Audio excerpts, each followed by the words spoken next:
Ben, sans plus tarder, on va commencer par une prière parce que la prière peut ouvrir de plus grandes réponses à toutes nos questions. Donc, je t'inviterai, Wayne, si tu veux, ou tu veux que je prie, c'est comme tu veux. Oh, je te laisse prier ce matin. C'est parfait comme ça. Super, parfait, super. Alors, prions. Père Céleste, merci encore de nous avoir éveillés ce matin, de nous avoir gardé, Seigneur, le souffle de vie en nous, Seigneur, parce que tu as un projet de paix et non de malheur pour chacun de nous qui assiste à cet atelier. Je prie que tu nous donnes, Seigneur, la foi, la confiance et tous ces principes que Wayne a parlé hier, Seigneur, de fidélité, d'intégrité, Seigneur. Parce que tous les projets que tu as mis en nous, c'est pas pour nous, mais pour les autres personnes qui ont besoin de toi, Seigneur. Et en cet instant, nous avons besoin de toi. Alors, accorde-nous ton Esprit Saint et réponds, Seigneur, à toutes nos questions que nous avons, Seigneur, dans notre cœur, Seigneur. Assiste Wayne dans tout ce qu'il va dire, Seigneur, et continue à le bénir amplement, Seigneur, lui et sa famille. Merci d'avance, pardonne, exauce et bénis au nom de Jésus. Amen. Amen. Merci beaucoup. Bienvenue, je te laisse la place. Alors, bonjour tout le monde et on est content que vous soyez là aujourd'hui. On va plonger dans le sujet tout de suite. Puis, alors, si vous avez des questions, il n'y a pas de problème, vous pouvez les poser. OK, j'essaie de voir s'il y avait déjà une question. C'est dur en quelques mots seulement. Puis, maintenant, je veux savoir les techniques pour accomplir cet objectif. OK, je pense que j'ai peut-être manqué un bout.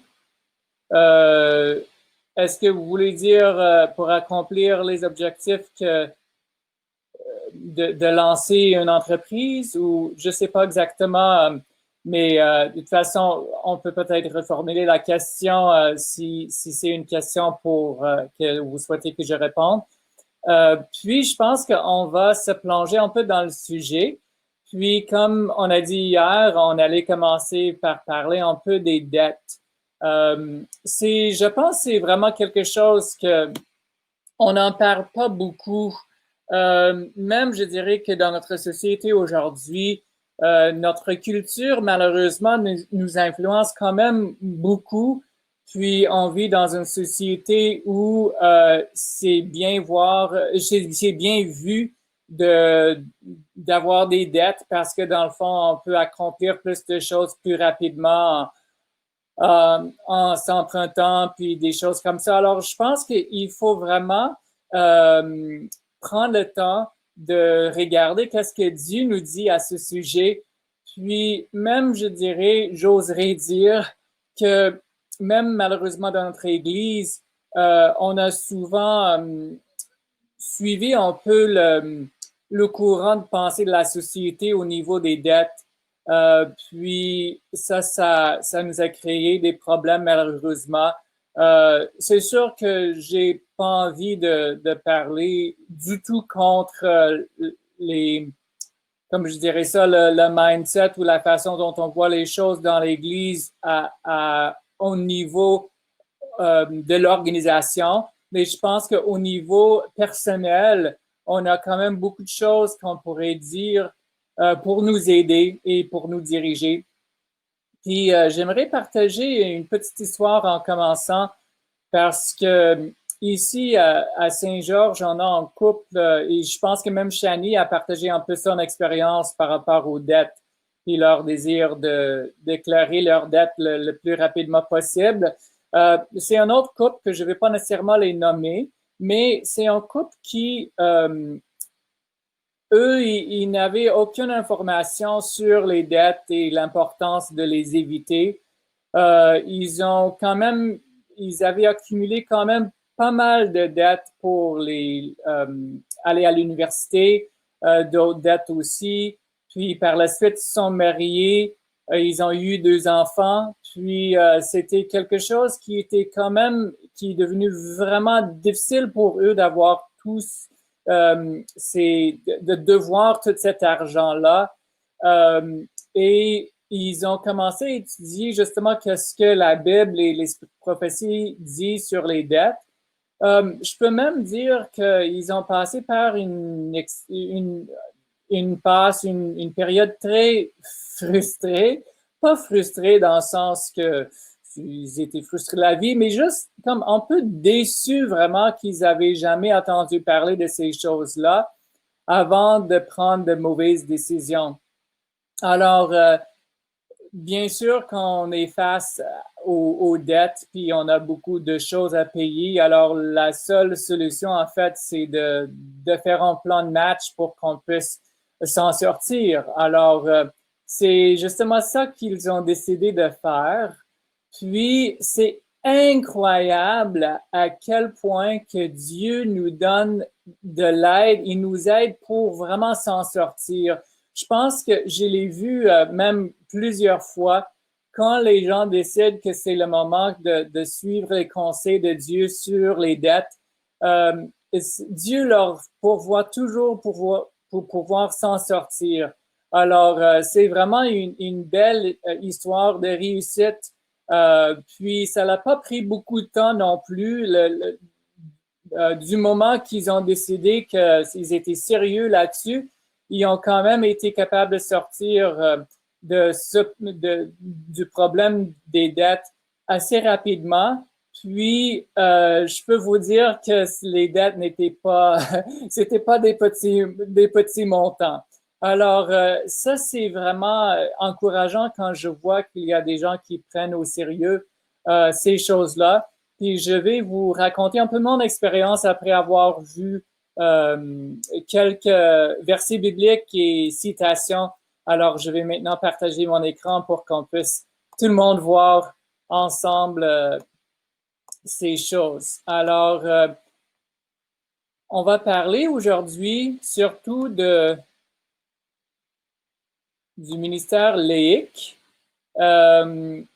parce que, bien sûr, quand on parle d'être entrepreneur chrétien, on est en train de parler, bien sûr, des ministères laïques, parce que si nous sommes engagés par l'Église, alors à ce moment-là, ça ne serait pas un ministère laïque, mais un chrétien entrepreneur est par définition quelqu'un qui va avoir un ministère laïque. Je l'espère en tout cas, parce que quelqu'un, même si c'est organisé à but lucratif, j'espère avoir le désir de vraiment faire l'évangélisation à travers notre entreprise. Alors, ça devient à ce moment-là un ministère, même si c'est pas enregistré comme à but non lucratif. Alors, j'aimerais partager avec vous quelques citations. Ça, c'est une citation qui n'a pas été traduite. C'est une lettre, en fait, qui a été écrite au fils de Ellen White. Puis, on voit ici qu'elle dit « Évitez les dettes comme vous le feriez pour la lèpre ». Alors, on voit que les dettes, c'est quelque chose qu'il faut comme à tout prix éviter. Et on voit aussi dans Foyer chrétien, il y a une citation qui est peut-être plus connue parce que c'est un livre qui est quand même connu, c'est « Soyez bien décidés de ne plus jamais contracter de nouvelles dettes ». Alors, on peut imaginer qu'on est en train de parler de quelqu'un comme le couple que j'ai raconté leur histoire. Alors, ils avaient des dettes et qu'après avoir payé leurs dettes, c'est d'être vraiment bien décidé de ne plus jamais contracter de nouvelles dettes pour ne pas retomber, pour ne pas retomber dans ce travers. Renoncer plutôt à 1000 choses. Alors, on voit ici une partie de la réponse de ne pas tomber dans les dettes. Puis, ça, c'est de renoncer plutôt aux choses qui sont pas absolument nécessaires. Et honnêtement, je pense que c'est vraiment ça qui est le problème de notre société aujourd'hui, c'est que ça nous tente pas de renoncer à des choses qu'on a envie d'avoir, ou ça nous tente pas de ne pas dépenser avant d'avoir l'argent pour acheter cette auto-là, pour même acheter peut-être une maison, mais ça, on va en parler davantage un peu plus tard dans les détails. Alors, souvent, c'est vraiment ça qui est le problème. Alors, le problème de base, c'est de vraiment apprendre à vivre avec moins de choses, à vivre une vie de renoncement et surtout si on a des dettes. car ces dettes ont été la grande malédiction de votre vie. Il faut les éviter comme la peste. Alors, on a vu des mots comme la lèpre et la peste, alors je pense que c'est vraiment quelque chose à éviter. Dans Luc chapitre 16, le verset 10, on voit celui qui est fidèle dans les moindres choses, l'est aussi dans les grandes. Et celui qui est injuste dans les moindres choses, l'est aussi dans les grandes. Alors, on voit que l'importance ici de la fidélité, et ça s'applique aussi aux dettes. C'est quelque chose qui est très important de ne pas s'endetter, puis de payer fidèlement nos dettes jusqu'à ce qu'on soit sorti de ce trou-là, qu'on pourrait dire. J'aimerais partager un peu mon témoignage par rapport à les décisions qu'on a prises de notre façon de gérer nos finances. Bien sûr que je ne vais pas nécessairement aller dans tous les détails, mais juste les grandes lignes un peu parce que je suis très reconnaissant, je pourrais dire, d'avoir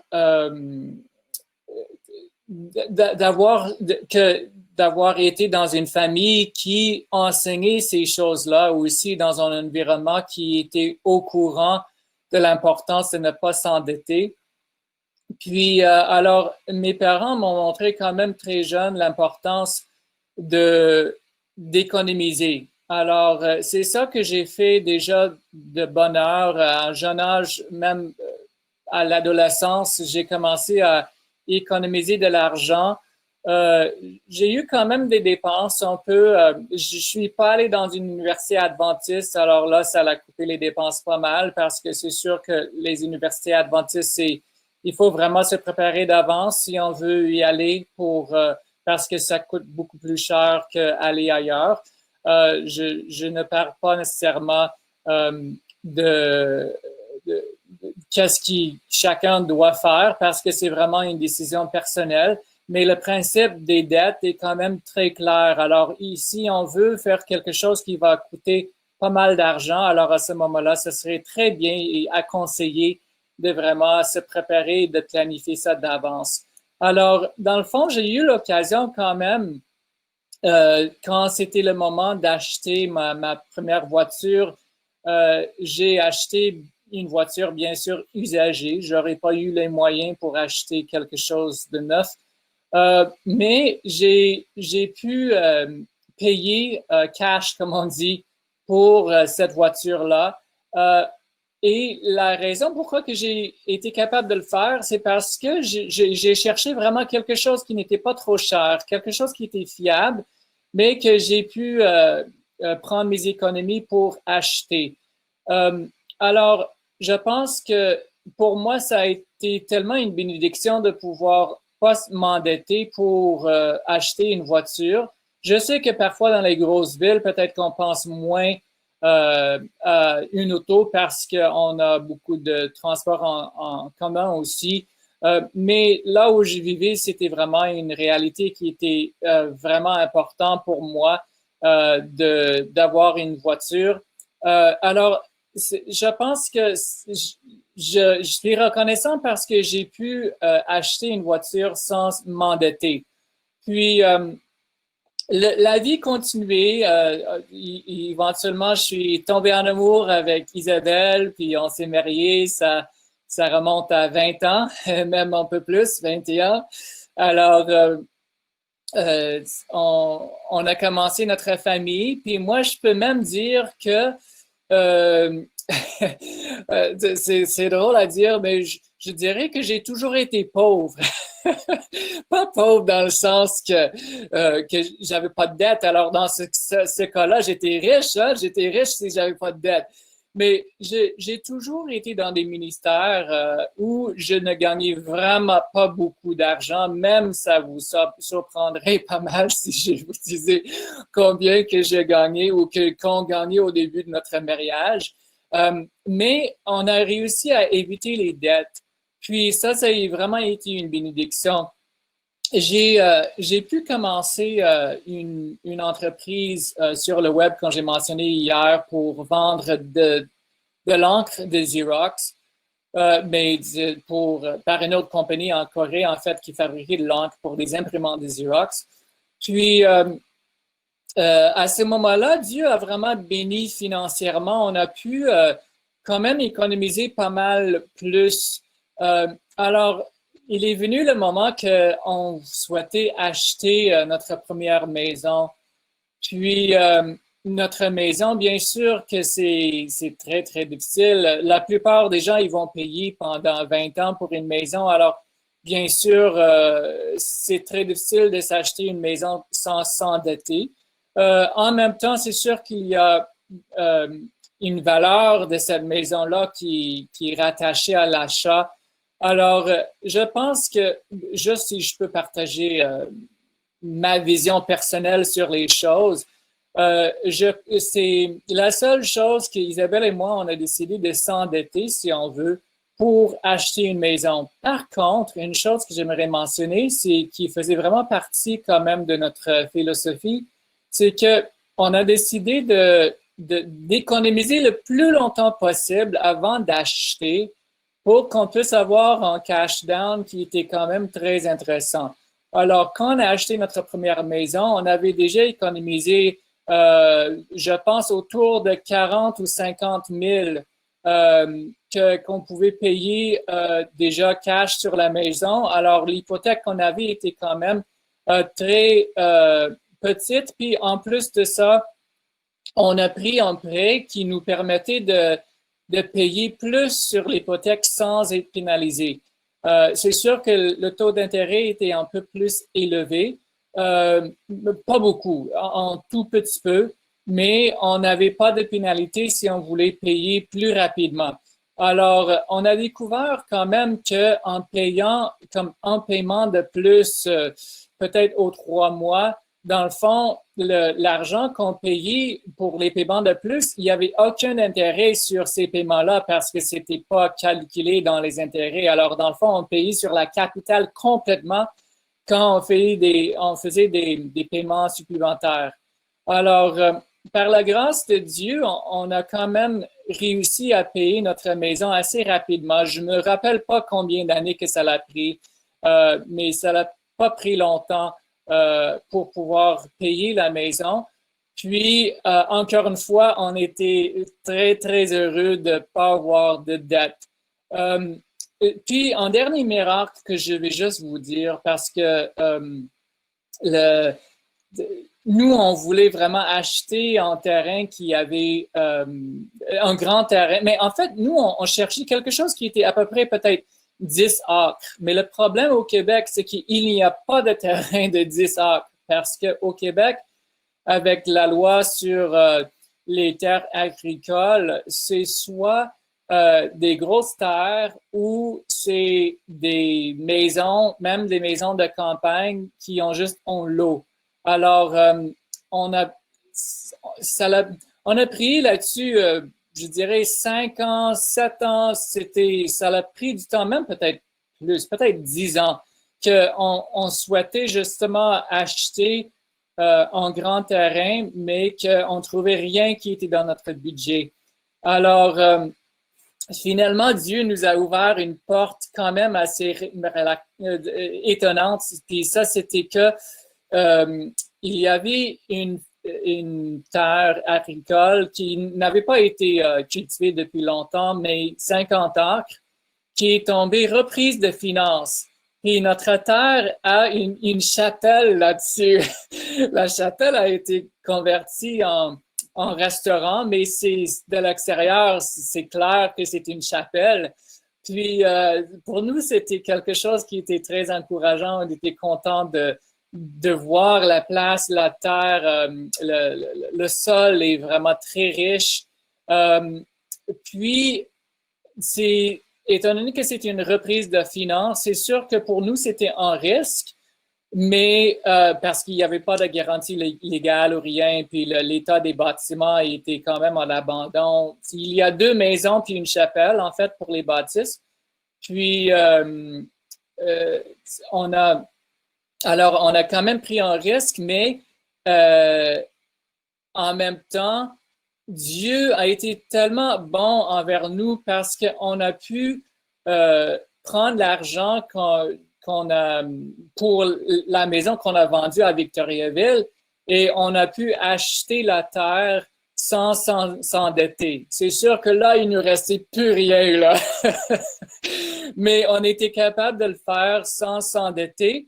Puis pour nous, c'était quelque chose qui était vraiment important et c'était comme un clin d'œil de Dieu de nous dire, OK, si vous me prenez vraiment au sérieux au niveau des dettes et si vous ne voulez pas retourner dans les dettes, alors regardez qu'est-ce que je vais faire pour vous. Alors, pour moi, puis en plus, nous maintenant aussi, on a tellement été touchés par tout ce que Dieu a fait pour qu'on puisse acheter cette terre-là. C'est qu'on veut vraiment que cette terre-là mais on mange pas mal de granola quand même, oui.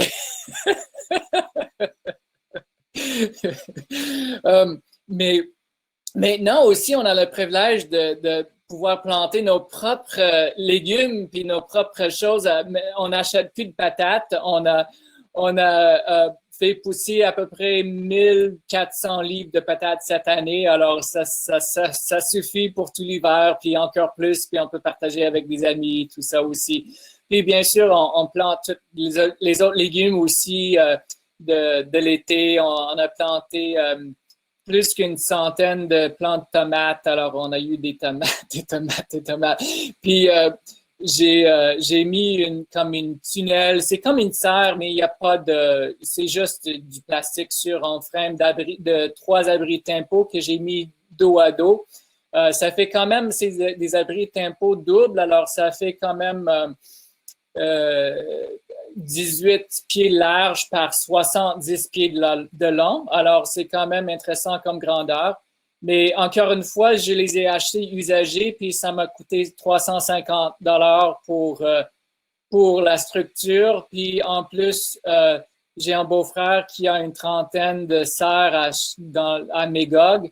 Alors, lui, il me passe ses toiles qui sont plus bonnes, des toiles que lui veut changer. Mais pour moi, c'est encore bon pour un couple d'années. Alors, c'est Dieu, bon, si on cherche des moyens pour essayer d'économiser, Dieu va pouvoir des moyens. Alors, c'est ça, c'est juste, c'est vraiment un survol. Mais je peux juste témoigner que Dieu est fidèle. C'est pas que mon exemple est meilleur qu'un autre, loin de ça, mais c'est quand même le témoignage que Dieu m'a donné. Alors, je voulais partager ce témoignage-là avec vous parce que même j'oserais dire que si on pense lancer une entreprise, je pense que la meilleure chose qu'on pourrait faire avant de le faire, c'est déclarer nos dettes. Parce que surtout dans le temps dans lequel on vit présentement, je pense que c'est vraiment pas le moment de s'endetter. Puis je pense que même si on décide de prendre un prêt pour lancer une entreprise ou quelque chose comme ça, on est quand même endetté envers soit les personnes ou la banque ou l'institution qui nous a donné cet argent-là. Par contre, je ne dirais pas que c'est absolument défendu de faire quelque chose comme ça qui est en investissement, mais je pense que c'est vraiment d'y penser comme il faut. Et pourquoi que je présente de cette façon-là, c'est parce qu'il faut aller un peu contre-courant de la façon dont tout le monde pense aujourd'hui et de s'endetter comme si c'était rien du tout. Ça, c'est vraiment pas selon le plan de Dieu. Alors, c'est je pense que la meilleure chose qu'on peut faire même, c'est vraiment d'économiser le plus qu'on peut, puis d'investir notre propre argent pour faire quelque chose de plus gros au moment voulu. Puis, c'est justement ça que je suis en train de faire parce que comme je suis dans les ministères, je gagne vraiment pas beaucoup. Là. Je serais considéré pauvre par le gouvernement du Canada. Mais en même temps, pour moi, c'est avec le projet de terre que j'ai, c'est sûr que j'économise le plus que je peux pour que je puisse investir dans cette terre-là pour pouvoir, en fait, notre objectif, c'est de démontrer l'importance de vivre en campagne, mais non seulement de le dire, mais de le montrer et pour que même des jeunes ils puissent venir peut-être passer un peu de temps avec nous pour voir comme de façon pratique comme ils peuvent faire ce même move-là selon que le Seigneur les pousse. Alors, je pense qu'il y a des questions. On va regarder ça. Comment mettre en valeur un produit qu'un compétiteur produit? Comment un entrepreneur chrétien peut faire du marketing? Oui, c'est ça. J'avais parlé un peu de ça hier que je suis pas vraiment spécialiste dans le marketing parce que le meilleur marketing que j'ai trouvé jusqu'à date, c'est le bouche à oreille. C'est vraiment quand on offre un produit qui est vraiment de qualité supérieure. À ce moment-là, ça va vraiment augmenter, puis le projet va avancer, c'est sûr. Pour le marketing, je pense qu'il faudrait qu'on trouve quelqu'un qui est meilleur. On commence à faire un peu de marketing maintenant pour mieux vivre. Et la raison pourquoi, c'est parce qu'on a vraiment la conviction qu'il faut qu'on touche plus de gens, que le besoin est vraiment là, mais qu'il n'y a pas assez de gens qui connaissent un peu les productions que nous, on est en train de faire. Alors, on se lance un peu là-dedans. Alors, peut-être en moment futur, j'aurai un peu plus d'expérience dans le marketing. Mais moi aussi, une chose que j'ai fait beaucoup, là, je vais partager un peu quand même l'expérience dans le marketing que j'ai. On a quand même réussi pas mal bien avec du marketing sur web, Google AdWords, puis dernièrement beaucoup plus Facebook. Facebook, c'est quand même un outil incroyable pour faire du marketing. On a rempli nos ateliers sur la dépression, surmonter l'anxiété de la dépression avec Facebook. On a aussi, quand j'avais ma compagnie, j'ai fait du marketing, puis avec Google AdWords, j'ai quand même réussi. Dans le fond, étant donné que mes prix étaient très compétitifs, puis que moi, j'offrais quand même un très, très bon service, j'ai réussi avec ça parce que la plupart du temps, les gens, ils vont regarder tout simplement, premièrement, le prix. Alors, si le prix est raisonnable, à ce moment-là, il faut trouver une façon pour avoir une niche, il faut trouver une façon pour pouvoir avoir un prix qui est compétitif. Alors, si le prix est compétitif, après ça, je pense que c'est les autres choses qui font la différence. C'est les services qu'on va offrir et bien sûr, c'est la bénédiction, c'est la constance. Il faut pas lâcher quand ça marche pas du premier coup. Il faut continuer. La patience, c'est très, très important. Comment faire travailler notre patience? Mais une des meilleures façons, c'est de pas acheter avant d'économiser parce que ça développe la patience. Je pense que c'est pour ça qu'on veut acheter tout de suite. C'est parce que on manque un peu de patience. Alors, on veut que ça arrive tout de suite. Tandis que dans le vrai fond, si on attend 1 an ou 2 ans, ça serait pas vraiment catastrophique. En autant qu'on soit là en train quand même de faire qu'est-ce qu'on peut pour toucher les gens pour le Seigneur. Ça, c'est quelque chose, on peut jamais lâcher ça. Mais si on a un projet qui vaut la peine, ça vaut la peine d'attendre aussi pour qu'on soit bien organisé et qu'on ait les finances aussi nécessaires sans négliger la foi. C'est important parfois que Dieu va nous démontrer des choses qu'il veut qu'on fasse pour lui. Normalement, il va quand même nous donner un peu il va nous guider de façon tangible, mais ça ne veut pas dire qu'on aura tout l'argent nécessaire pour lancer un projet. Ça ne veut pas dire que tout sera parfait avant de se lancer. mais je pense qu'il faut être quand même sûr de notre coup avant de se lancer avec beaucoup de prières et avec des habitudes de vie qui vont nous aider à réussir. On peut ignorer la compétition des entreprises qui nous entourent. On pense à l'histoire de Jacob et son oncle Laban avec ses brebis. OK. Oui, c'est vrai que Dieu a vraiment béni Jacob, puis qu'il est sorti en premier comparé à son oncle. Mais je ne pense pas, par contre, qu'on peut vraiment ignorer complètement qu'est-ce que la compétition fait. Je pense que ça fait partie quand même de l'étude du marché, ça fait partie de notre homework, comme on peut dire, pour vraiment voir s'il y a une possibilité. Moi, je suis quand même un visionnaire qui a beaucoup d'idées, puis je peux dire que il y a plus d'idées que j'ai eues qui n'ont pas marché que des idées qui ont marché. Puis la plupart de ces idées qui n'ont pas marché, j'ai même pas lancé le projet parce qu'avec un peu d'études, avec beaucoup de prières, puis en considérant vraiment le tout, j'ai comme tiré la conclusion que c'était peut-être pas la meilleure chose à faire. Alors, c'est pas nécessairement toutes les idées qui sont bonnes. C'est important de parler aussi, d'avoir des conseils de d'autres personnes. C'est souvent ceux qui pensent qu'eux, ils peuvent prendre toutes les décisions tout seuls. Ils risquent de se tromper beaucoup plus que des gens qui sont ouverts aux conseils des autres. Alors, c'est important quand même de make it a matter of prayer, prier ensemble, demander des conseils, puis de ne pas se gêner de faire les recherches comme il faut.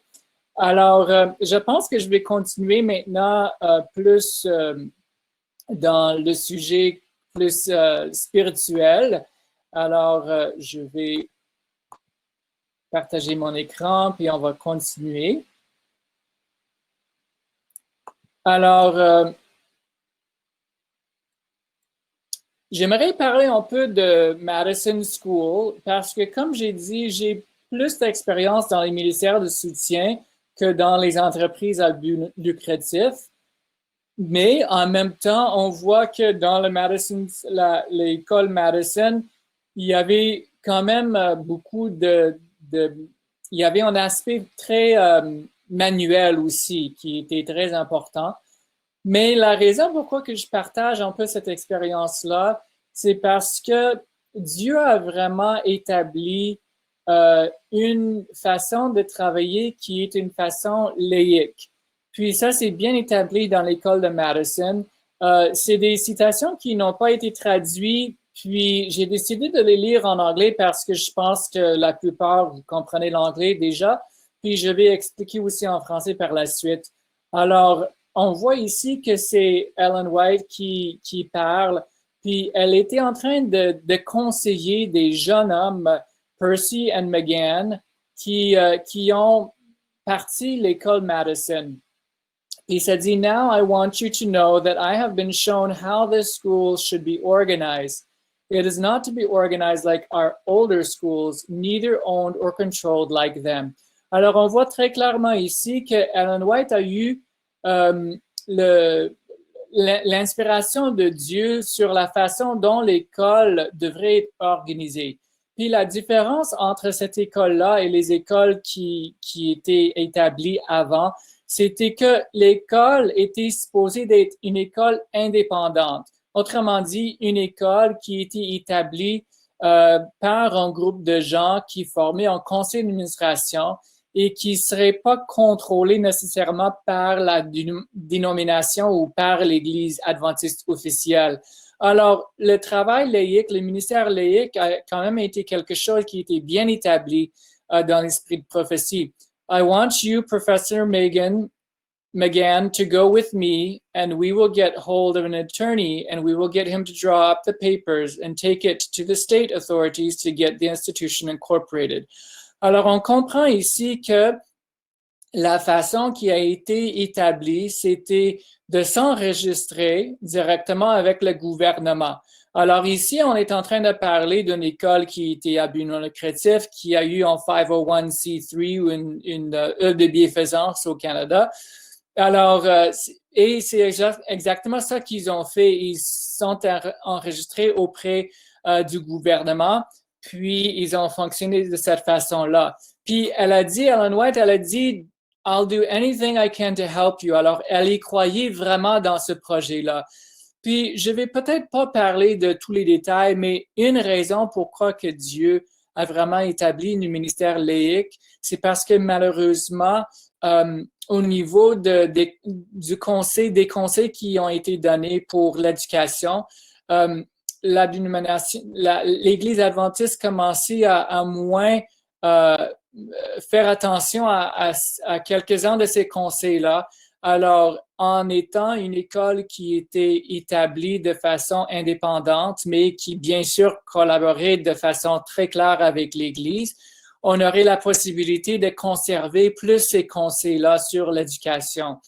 Alors, on voit ici quand même que Ellen White les a encouragés de faire des levées de fonds pour le projet. Go out and tell your story to the people, they will help you. Alors, elle les a encouragés à aller dans les églises et à parler du projet qu'ils avaient à cœur et que Dieu allait les aider. Puis, elle a même offert de servir sur le conseil d'administration. Alors, c'est le seul conseil d'administration, si je ne me trompe pas, que Ellen White était membre. C'était un conseil d'administration laïque. Puis, ceux qui étaient là au début, c'est Edward Sutherland, Percy McGann, Nellie Drouillard, Bessie D. McGraw, and Ellen White, Essen Haskell et George Butler.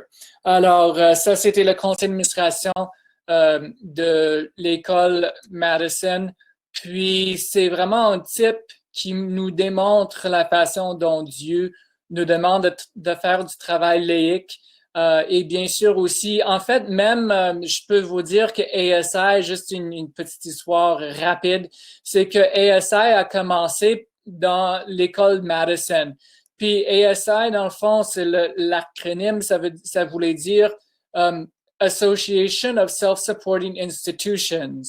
Alors, dans le fond, au début, c'était pas des hommes d'affaires qui étaient inclus, c'était tout simplement des ministères, des institutions laïques, justement des ministères laïques qui étaient là. Puis, c'était une association de ces ministères-là parce que Madison a vraiment aidé beaucoup d'autres ministères à s'implanter un peu partout dans le Sud, puis un peu partout aux États-Unis et même dans d'autres pays aussi.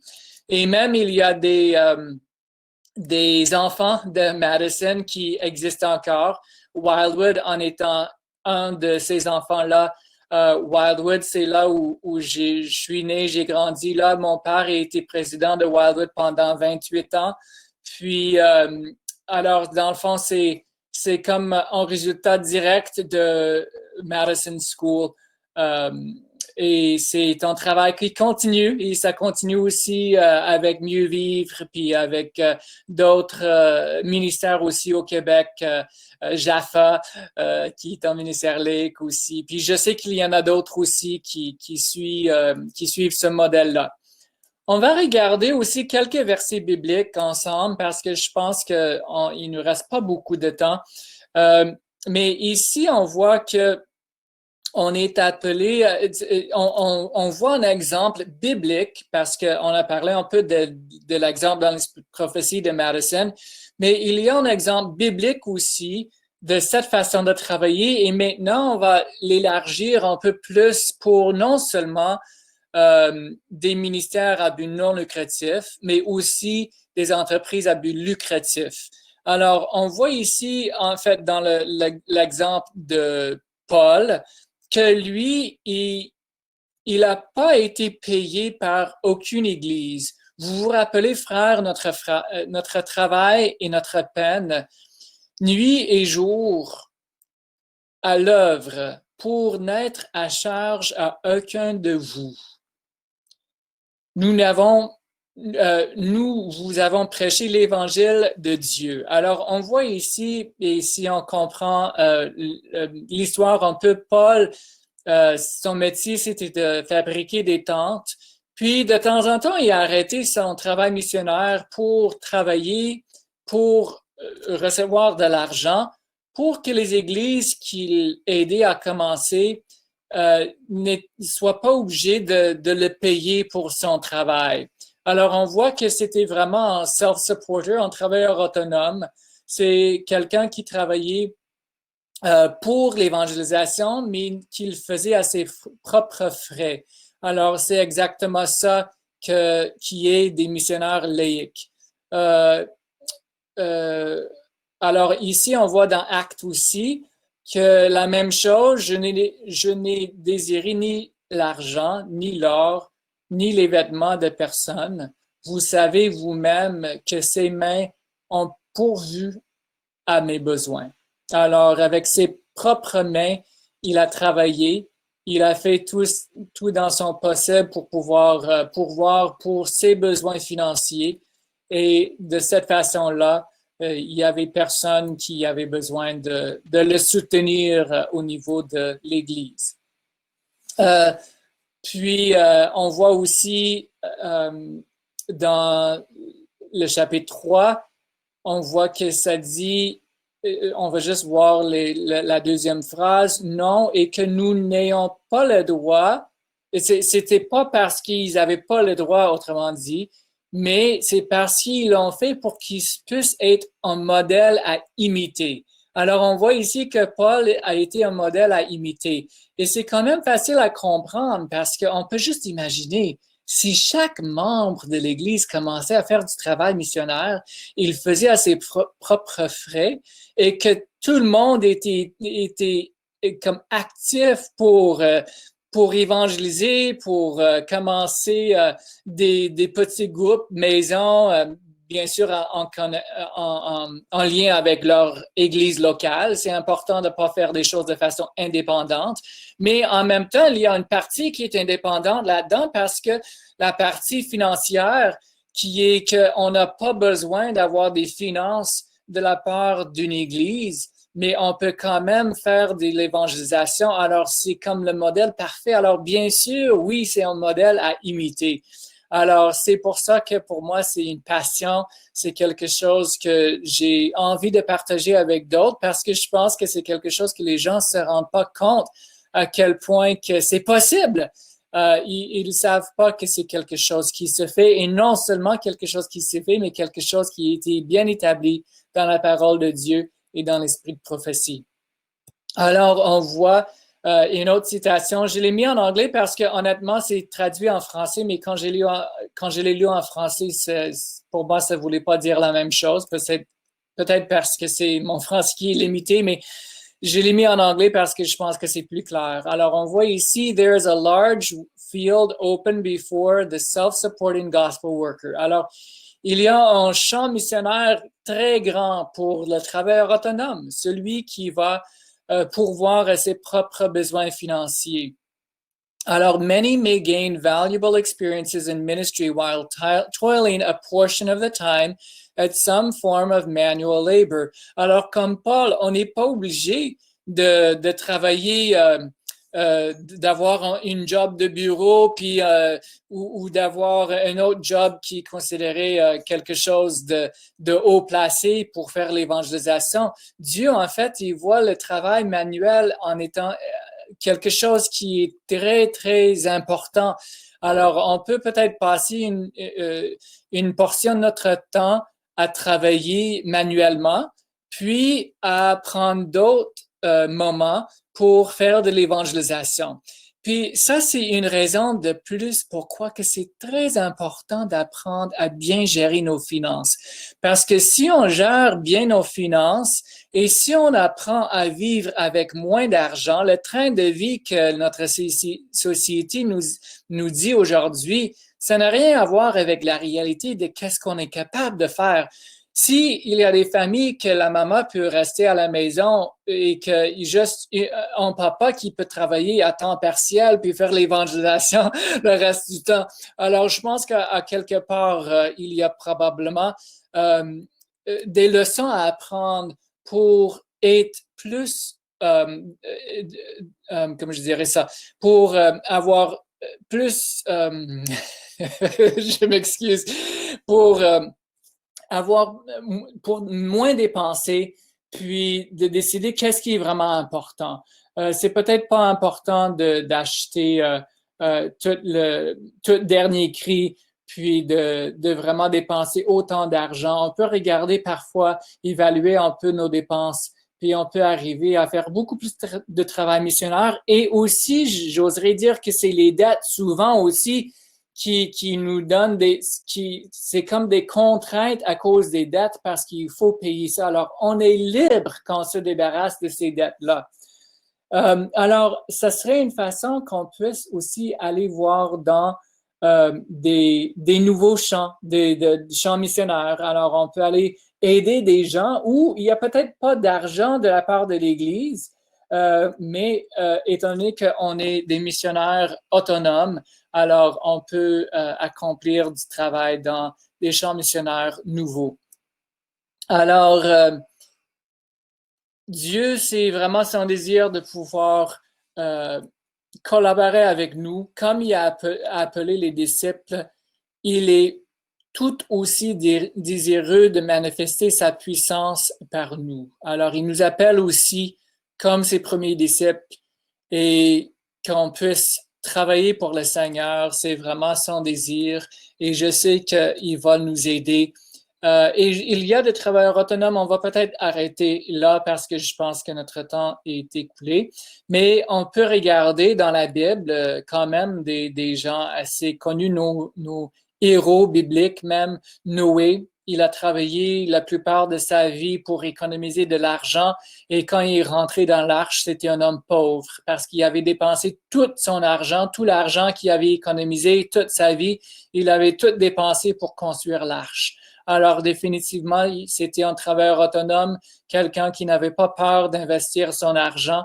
Puis, c'est pas Dieu qui lui a donné des dons. En tout cas, on n'est pas au courant qu'il a demandé des dons pour cette tâche-là. Peut-être que je me trompe, mais je sais que l'Esprit de prophétie nous dit qu'il n'y avait pas d'argent à la fin.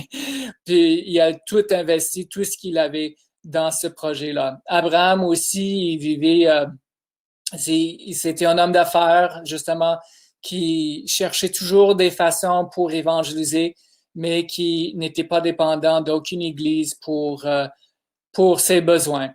Et même, on voit que l'exemple de la dîme qui était aussi pratiqué par Abraham. David aussi, avant de devenir roi, c'était un travailleur autonome. Jérémie, Néhémie, c'est des prophètes qui recevaient pas de paie. Amos aussi, des prophètes, 3 prophètes qui vivaient de leurs propres finances. Même Jésus, même l'exemple de Jésus, les scribes, les pharisiens, ils l'acceptaient pas. C'est sûr qu'ils lui donnaient pas de salaire pour accomplir son ministère. Alors, notre exemple le plus parfait qu'on peut avoir, c'était Jésus. C'est Jésus. Puis, lui aussi était travailleur autonome. Et Paul aussi, son équipe, on était aussi travailleurs autonomes. Alors, on voit que c'est bien établi dans la Bible. On peut voir très clairement que c'est un modèle qui est digne d'être suivi. Et puis, surtout maintenant, il nous reste pas beaucoup de temps, on ne sait pas combien, mais c'est le temps vraiment de s'organiser. Puis, une clé importante, c'est de vraiment minimiser nos dettes, de payer nos dettes, parce que ça nous donne la liberté d'organiser notre vie de façon pour vraiment prioriser l'évangélisation et le travail pour le Seigneur. Alors, je pense que j'ai dépassé un peu mon temps. Je crois que je vais m'arrêter là, mais en même temps, ça me fait plaisir de répondre s'il y a des questions. J'ai entendu plusieurs fois chez les entrepreneurs qu'ils ont pris d'énormes risques. Comment pour toi, tu as vécu cela? Moi, je pourrais pas dire que j'ai pris beaucoup de risques au niveau financier. Même la plupart je dirais toutes mes entreprises que j'ai eues depuis que j'ai depuis Le premier que j'ai eu, c'est que j'avais une job, c'est même pas une entreprise, mais j'étais travailleur autonome parce que je joue du piano. Puis j'ai joué dans les, euh, les églises baptistes, méthodistes. Et en fait, c'est de cette façon-là que j'ai pu économiser parce que j'ai travaillé dans des ministères tout ce temps-là. Alors, en travaillant un peu le dimanche, j'ai pu économiser tout cet argent-là. Puis après ça, quand j'ai lancé mon entreprise sur Internet, j'ai acheté de l'encre en petite quantité, puis j'ai augmenté la quantité de plus en plus jusqu'au temps que je faisais quand même des commandes de milliers de dollars à chaque fois, mais que j'ai commencé petit. Puis aussi, à part ça, la plupart des choses que j'ai fait, c'était plus des services que j'ai offerts, comme des cours d'anglais, c'était des services que j'ai offerts, du développement de sites web, production vidéo, des choses comme ça. C'est des services aussi. Alors, il y a moins de risques financiers à ce moment-là parce qu'on est payé pour les services. C'est sûr que d'autres types d'entreprises où il faut un investissement très, très grand au début. Mon conseil, ça serait s'il y a un modèle qui nous permet de l'essayer à petite échelle, ça serait une bonne idée de l'essayer à petite échelle, puis de laisser l'entreprise grandir de façon naturelle et organique. Mais prendre des risques pour le Seigneur, absolument. Mais il faut être sage dans quel risque on prend. J'ai pas peur de dépenser mon dernier sou pour faire quelque chose que Dieu me met à cœur de faire. Puis je suis très béni parce que j'ai une femme qui n'a pas de crainte non plus à dépenser notre dernier sou à faire quelque chose pour le Seigneur. Mais là où je tracerai la ligne, c'est que je ne penserai pas en sous que j'ai pas pour le Seigneur. Ça, c'est la façon dont moi je vis. C'est à vous de décider la façon dont Dieu vous appelle à vivre. Est-ce qu'il y a d'autres questions?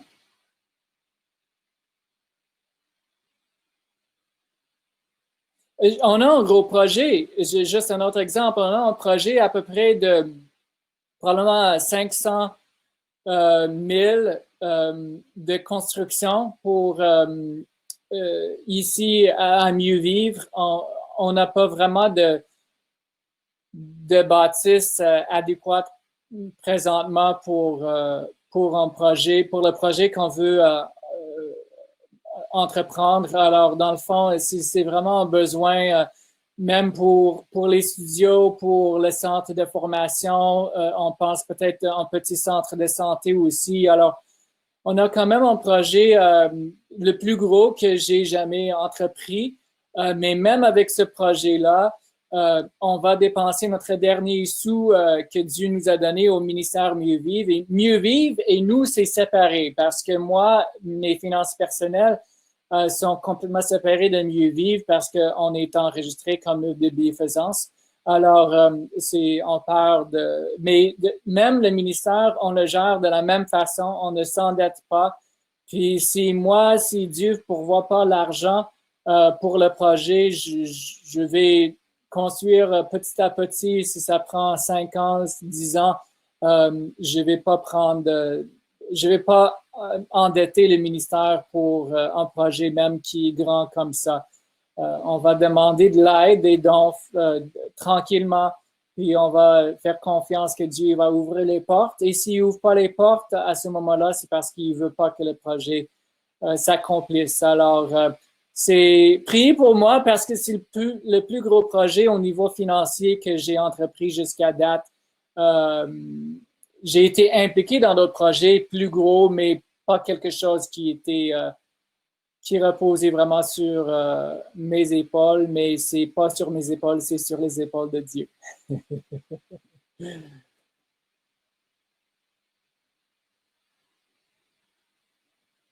Alors, s'il n'y a pas d'autres questions, je pense que, Ediana, tu peux dire des mots de la fin. Alors, bonjour tout le monde. Merci beaucoup, Wayne, pour ce beau témoignage et ces grandes leçons que tu nous as partagées. C'est sûr que le temps nous fait défaut. Je pense que tu avais beaucoup de choses à partager avec nous. Et tu as mentionné quelque chose qui est très important. Je pense que c'est le bouche à oreille. C'est une bonne façon. Je pense que c'est une façon qui a perduré durant le temps. Là, c'est la meilleure façon. Puis, en parlant de bouche à oreille, je sais pas, pour ceux qui n'étaient pas là hier, Wayne nous a partagé un summit. Oui, je peux repartager les liens. Alors, c'est pour des ministères comme une œuvre de bienfaisance, alors ESI, c'est sûr que c'est très important, mais pour plus les entreprises à but lucratif, alors on a Hive International, puis je vais vous envoyer le lien. Ouais.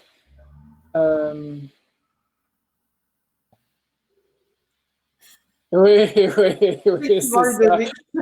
Il faut que je dise quand même que ça me convient pas trop le travail 9 à 5. Alors, je pense que je suis bien placé pour avoir une autre approche. Parce que ça m'aurait pas marché pendant 50 ans. J'aime trop l'aventure pour ça, là. Et ben c'est ça. Pour les personnes qui avaient des questions plus à connotation marketing, je pense que le summit de Hive est plus intéressant. Oui, absolument. Oui.